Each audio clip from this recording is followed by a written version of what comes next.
Hey kids, it's time for another Just Another Fanboy Classic episode. Today's entry is episode number 7, which was originally published on Wednesday, October the 11th, 2006. And frankly, I don't have a lot to say about it. So this is about all you're going to get from me, that is outside of the original episode. But here's the thing. I do have one little tidbit to share with you before we start. This episode sees the first time my wife appeared on the show. Can you pick her out? Enjoy!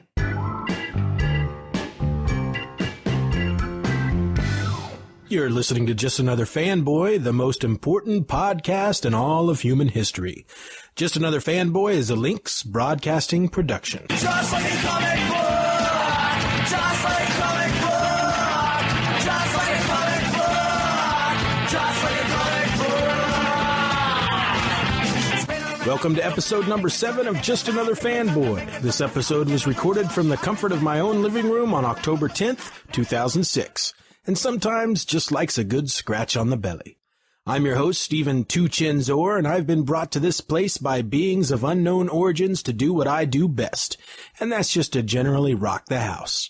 This week we come at you like a truckload of drunken clowns. We got your regular news and pics, your low rent fanboy tip of the week, the view from Norman, Oklahoma, and much, much more.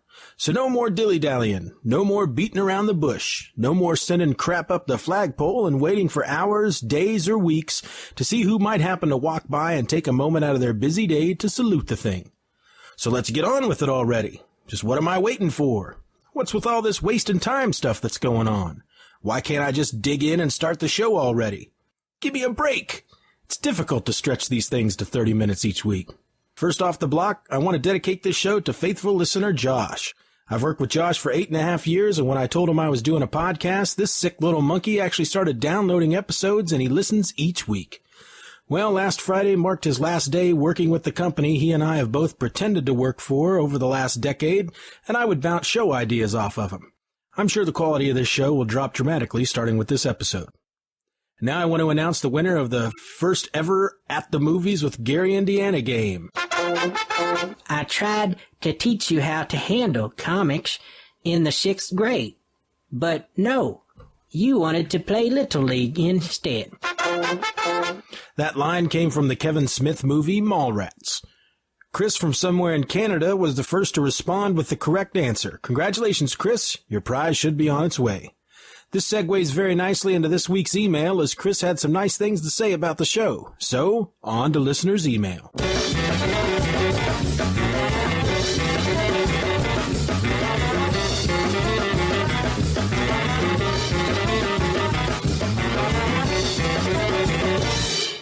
And Chris had this wonderful thing to say. Norman, Oklahoma is one of the funniest bits in comic podcasts, especially the duet with Gary, Indiana. Definitely enjoying the show. Thanks, Chris. You know, it's kind of an odd feeling. Wait. What's that supposed to mean, bit? What? That fella, Chris. He said that Norman, Oklahoma is one of the funniest bits in comic podcasts. What the flying fecal matter is that supposed to mean? I think it just means that he thinks you're funny. Funny? Funny? Now why the heck would he consider me funny? I ain't no clown. I ain't one of these comedians you find all over the darn TV standing up by themselves on a stage trying to make people laugh. I am a serious person who tries to put across a serious point of view each week. Now why is that considered funny? Well, before I answer that, Norman, maybe you can answer a question for me. What's your topic this week? What's that got to do with anything? Just humor me. What are you planning on talking about this week on The View from Norman, Oklahoma? Well, I plan to speak my piece about those nasty sons of biscuits who like to wipe their boogers on public bathroom walls. Okay then, case closed. This next comment... Wait a minute. What's so darn funny about people that wipe their boogers on public restroom walls? Well? Nothing, Norman, nothing at all. Well then, you could kiss my sweet tuchus. I'll be out back until my segment comes up. Okay then. Norman, Oklahoma will, of course, be back later in the show to talk about boogers. This next comment comes not from an email, but is actually a comment posted on a message board in regards to last week's episode. That would be episode number 6. This comment comes from Penny Lane from Parts Unknown, and Penny Lane says, I'm only about a minute in and I'm already laughing. Nice job. Thanks. Now I am one step closer to world domination. And now for news and information you could have easily gotten for yourself with just a little effort. This week's news and information you could have easily gotten for yourself with just a little effort is brought to you by the following public service announcement about the pitfalls of posting on message boards. Hi, my name is Steven, and I'm an internet message board post whore. It started out simply enough, a few long-winded replies here and there to threads that I knew nothing about. It was fun. I didn't think it could hurt me. Soon I found myself replying to many threads with meaningless remarks like, cool, or that sucks. It wasn't long before I sank even lower. I woke one morning to find myself lying on my keyboard. I couldn't remember the night before, but as I checked the boards, I noticed that I had replied to every single thread that had ever been posted. It was even worse than that, though. I found that I had sunk to using acronyms. All my replies were nothing more than LOL or LMAO, or even ROF LMAO. I couldn't believe my eyes. I needed help, and I soon found it with PWA, Post Whores Anonymous. They helped me in ways that I will never forget. Please, if you find that you're a post whoring, get help. Call PWA. If they could help me, they can help anyone. If you don't get help with PWA, get help somewhere. Best-selling author Greg Hurwitz, the writer behind The Kill Clause and Last Shot, will be revamping Fool Killer for the Marvel Max line. Hurwitz is bringing his gritty street crime writing sensibilities to the hard-edged anti-hero Fool Killer for a 5-issue miniseries this winter. The sneak preview of the series can be seen this Wednesday when the Max sampler hits stands. According to Newsarama.com, Alias Comics has announced that they will be changing their publishing plan, this time to focus their efforts in and around the Christian market. A full listing of which titles will stay with Alias and which will be looking for new publishers was not made immediately available. IDW Publishing is pleased to announce the return of Star Trek to the realm of comic books. The legendary science fiction franchise that spans 6 television series, 10 motion pictures, and hundreds of novels celebrates its 40th anniversary by naming IDW Publishing as the source for all new Star Trek comic book voyages. IDW's plans for the Star Trek franchise and comics are far-reaching and will unfold over the next few months. The first Star Trek miniseries will debut in January 2007 in conjunction with the 20th anniversary of Star Trek The Next Generation. Captain Jean-Luc Picard and the crew of the USS Enterprise, NCC 1701D, return with an all-new adventure that will span the Next Generation timeline. The 6-issue miniseries, Star Trek The Next Generation, The Space Between, begins by setting the scene during the first year of the Enterprise D's mandated mission to explore strange new worlds, seek out new life and new civilizations, boldly going where no one has gone before. At the helm of this first venture is writer David Tishman, who is joined by artist Casey Maloney. Artists Dennis Calero and Zach Howard will provide 50-50 covers for the first issue. But that's just the beginning. IDW Publishing will be producing additional Star Trek titles with a new line of comic book projects in the rich tradition of 40 years of science fiction excellence. At the end of Civil War number 4, the comics world saw the shocking formation of a brand new team of Thunderbolts, comprised of some of the most evil supervillains in the Marvel Universe. But these aren't the only new members of the team. Starting with Thunderbolts number 110, Warren Ellis and Mike Deodato will be coming on board to tell the story of this all-new, all-deadly squad. Venom, Lethal Protector, the enigmatic Moonstone, Bullseye, the man who never misses, Songbird, Mistress of Sound, Chen Lu, the radioactive man, Swordsman, Master of the Blade, the mystery man called Penance, and Norman Osborn, the Green Goblin. They're America's newest celebrities, ready to take to the skies at a moment's notice in pursuit of those secret, unregistered superhumans hiding among us. They're the all-new, all-deadly Thunderbolts, making the world a safer place for ordinary people, one would-be costumed hero at a time. In the wake of Civil War, Warren Ellis and Mike Deodato present a dark and disturbing take on Marvel's Most Wanted, where the line between hero and villain is difficult to find, if it exists at all. Love and Capes, Tom Zahler's acclaimed heroically super situation comedy comic book, is coming back, just in time for the holidays. Love and Capes number 2 will be available for advanced order through Diamond Comics Previews catalog in October to be in stores just before Christmas.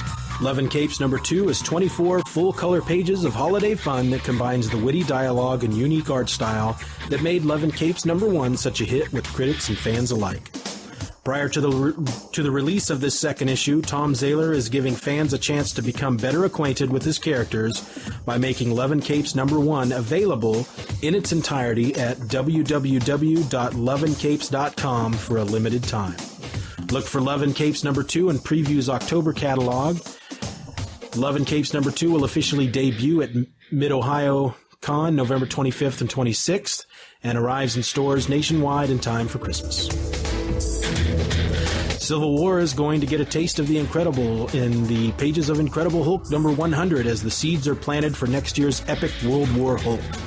The milestone centennial issue of Incredible Hulk will feature a backup story penned by Greg Pak with pencils by Gary Frank, bringing to readers a very important Civil War story that examines whether the Illuminati was justified in banishing the Hulk into space. Plus, learn more about the Thor clone that debuted in Civil War number 3 and killed Goliath in Civil War number 4. Not only will this Hulk-sized issue contain an important Civil War backup story and reprints of the Incredible Hulk number 3, number 143, and number 152, but this issue continues the instant classic Planet Hulk story as the next chapter, Planet Hulk Allegiance, begins. A mere 2 weeks before the second issue of its fledgling run hits the stands, Image Comics is announcing a complete sellout of Manny Tremblay and Eric A. Anderson's Sam Noir Samurai Detective number 1. Sam Noir tells the story of Sam, a masterless samurai who works as a private detective. Hired to follow a woman named Jasmine, he falls in love even though he has never spoken a single word to her. When she is murdered before his eyes, he embarks on a quest to find her killer and avenge his love. In movie news, Variety is reporting that Academy Award-nominated actor Terrence Howard is confirmed to play Jim Rhodes alongside Robert Downey Jr.'s Tony Stark in the big-screen adaptation of the Marvel comic Iron Man. This week on DVD sees the release of The A-Team Season 5, Scrubs Season 4, and Three's Company Season 8. And that was your news and information you could have easily gotten for yourself with just a little effort.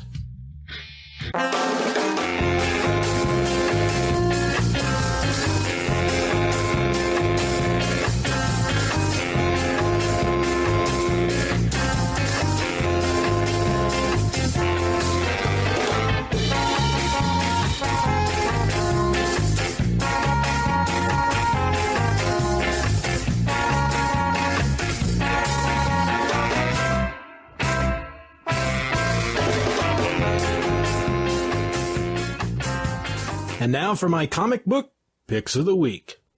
This week from DC, 52, number 23, written by Jeff Johns, Grant Morrison, Greg Rucka, and Mark Waid. Breakdowns by Keith Giffen, art by Various, backup features by Waid and Various, covers by J.G. Jones.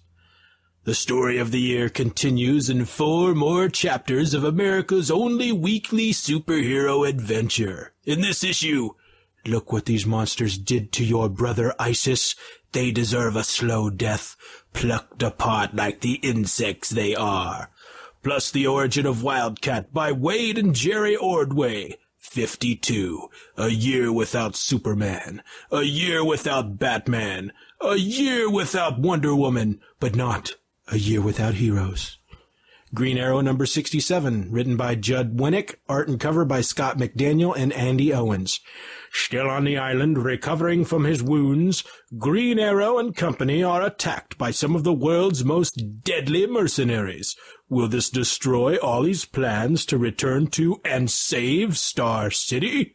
And if not, who will remain by his side? And this week for Marvel, Wolverine Origins number 7, written by Daniel Way, art by Steve Dillon, cover by Joe Quesada.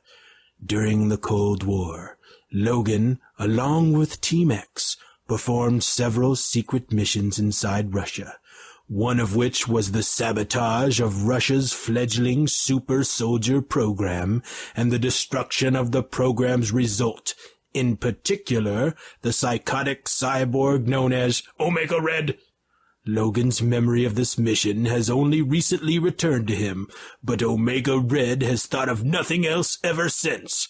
It is time for some payback. And that was my comic book, Pics of the Week. Remember, you still have the opportunity to change Steven's mind. Because I'm just not down with the indie books. Actually, I should say my wallet's not down with the indie books. But if you have an indie book that you love that you'd like me to read, well, email me at justanotherfanboy@gmail.com and try to sell your recommendation. If you can sell it, then I'll drop a book I'm currently getting and pick up your indie instead. So remember, change Steven's mind. And now the low rent fanboy tip of the week.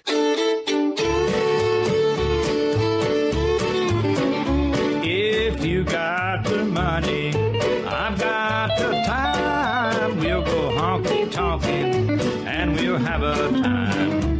We'll make all the night spots, dance, drink beer and wine. If you got the money, honey, I've got the time. Way back in episode number 2, I took it upon myself to try and help out my fellow comic fans who, like me, didn't make a lot of money and couldn't spend a lot each month on comics and yet wanted to read all that they wanted to. So I started the Low Rent Fanboy Tip of the Week.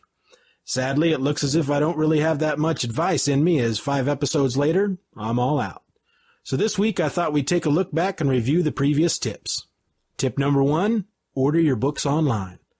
So you're online, right? I mean, you gotta be. You downloaded this glorious bit of audio goodness. So if you're online, then you can take advantage of the online subscription services out there. There are a couple of great ones out there that I know of, mailordercomics.com and dcbservice.com. These are online stores where you order your comics a few months in advance, just like your local comic book store. Both of these services will save you about 35 to 40% off cover price. And sure, you still have to pay shipping and handling, but I can tell you that I save 20 to 30 bucks each and every month going this route. Check the places out and see which one is best for you. Tip number 2, know your library. Did you know that most public libraries now carry graphic novels and trade paperbacks? Neither did I until just a year ago. Thanks to the library, I've been able to go back and read most of the books I've missed out on due to an empty wallet. Get a library card. You won't be sorry. Tip number 3, stop buying so many books. Okay, this is a simple one.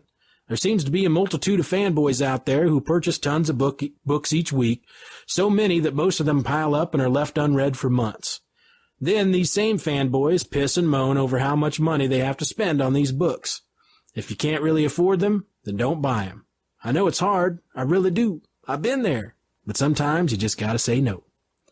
Tip number 4, use the internet. Now please don't take this statement to think that I'm condoning the illegal download of comics, because I don't condone it. What I mean is that there are a ton of sites out there that offer info and story information on all your favorite books. Use the internet to research and catch up on all the backstories you've missed. You'll be happier for it, trust me. Tip number 5, share your comics. Get some friends together who are in the same pickle as you. Pool your money and buy all the books you want. I would recommend determining ahead of time, however, who gets to keep the books. And those are all of your low-rent fanboy tips. Remember, if you have any tips of your own, please share them with me by writing to justanotherfanboy@gmail.com, and I'll include them in an upcoming episode. Like next week, because I ain't got no more of my own. And now for At the Movies with Gary, Indiana. Gary is going to recite some dialogue from one of his favorite movies, and your job is to write in and tell us what movie it is. If you're the first to write in with the correct answer, you will win a $10 gift certificate from iTunes. This week, Gary is joined by Norman's baby sister, Enid, Oklahoma. And now, At the Movies with Gary, Indiana. I fear I'll never see you again. Of course you will. But what if something happens to you? Hear this now. I will come for you. But how can you be sure? This is true love. You think this happens every day? Do you think you know the movie? Email us here at justanotherfanboy@gmail.com with your answer.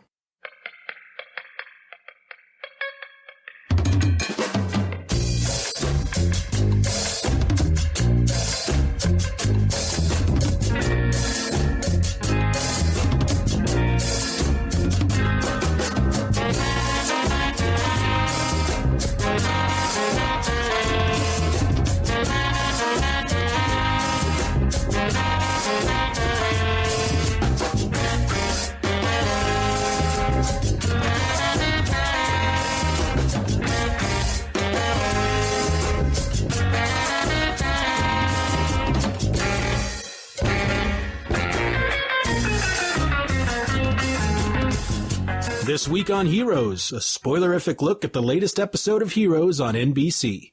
The ultimate Japanese fanboy hero uses a comic book he took from 5 weeks into the future to talk his friend into going to New York with him to help him save the city. How does a comic book help? Well, it's written and drawn by Isaac, the artist who paints the future when he's all doped up on heroin.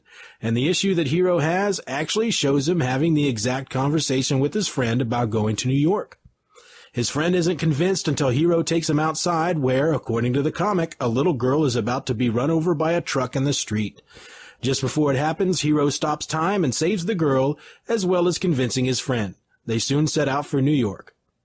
We see a little Isaac in this episode, which is to say, not much. His girl breaks up with him and runs straight into the arms of Peter. Speaking of Peter, his brother Nathan, the one who can fly and is running for Congress, holds a press conference and tells the city that the reason that Peter jumped off the building was because he is suffering from depression and that it was a suicide attempt. Needless to say, Peter ain't none too happy and socks old Nathan in the jaw. Nikki buries the 2 dead mob dudes in the desert. While digging, she comes across a skeleton with a skull ring, which she takes to her mother-in-law. It seems as if her husband is on the run for killing some members of his crew, all of which wear a skull ring just like the one Nikki took off the skeleton. Later in the episode, she is pulled over by a cop working for the head mob guy, and he takes Nikki and her son away. Meanwhile, Matt, the telepathic cop, convinces the FBI agent who arrested him that he can read minds. She takes him to talk to the little girl he saved to see if he can pick something out of her head, 'cause she sure ain't talking. They arrive to find that Siler, the patient zero, who I think has all the same powers of the heroes combined, has come to kill the little girl. He uses some sort of mind over matter thing to force the FBI lady to put her gun to her head, but before he can make her pull the trigger, Matt fills him full of lead. Siler just gets back up and flies away.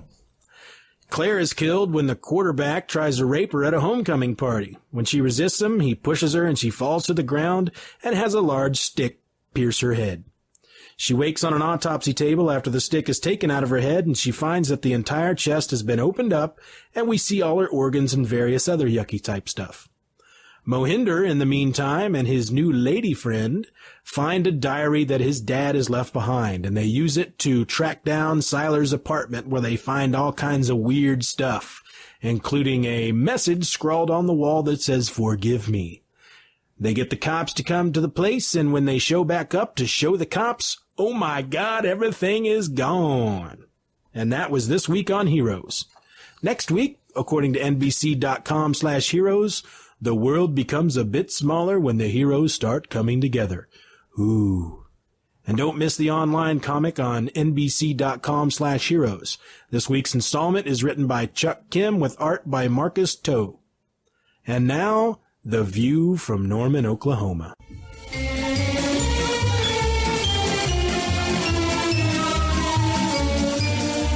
The View from Norman, Oklahoma, a weekly segment in which our resident bitter old fanboy pisses and moans regarding the world of comics, or just anything that generally pisses him off.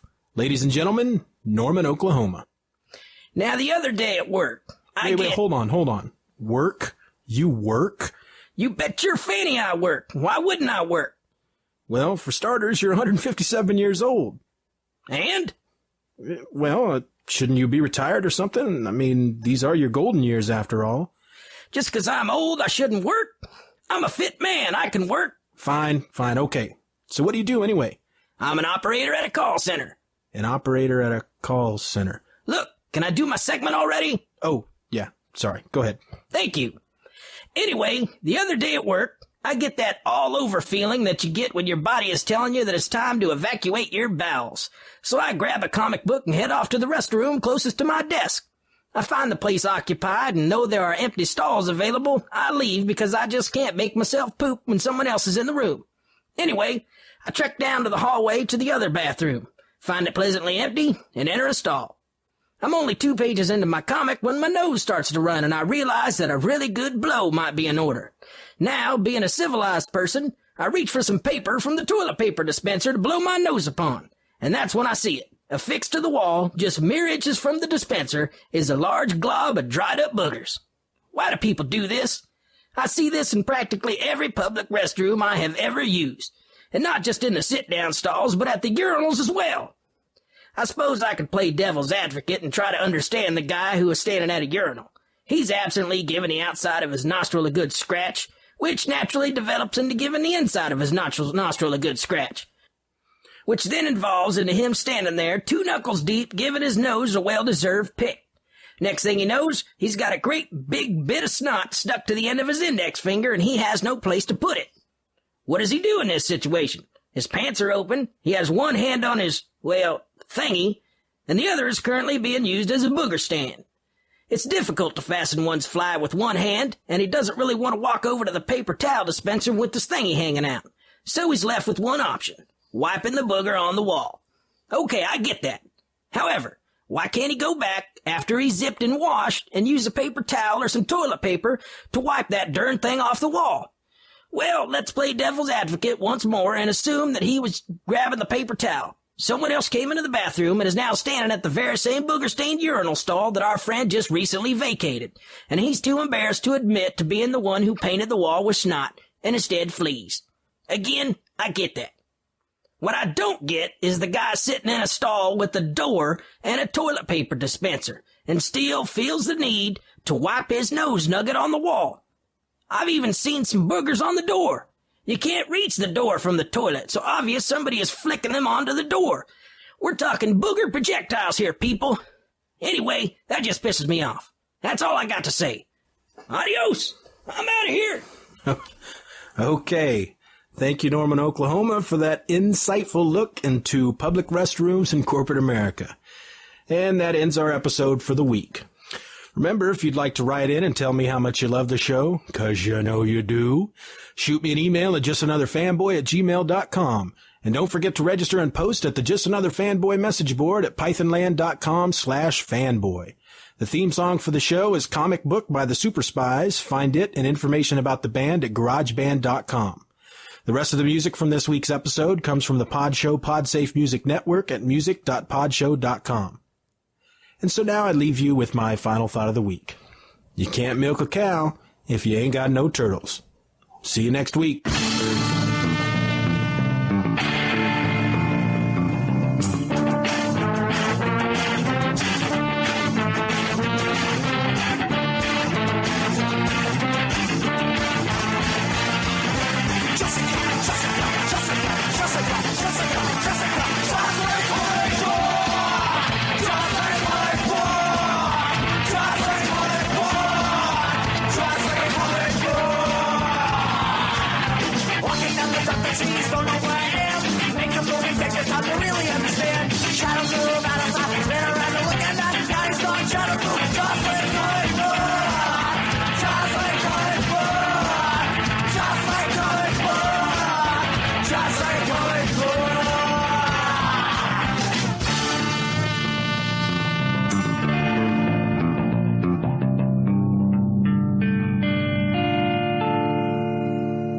Bye-bye, Daddy. Bye-bye, Daddy. Good job.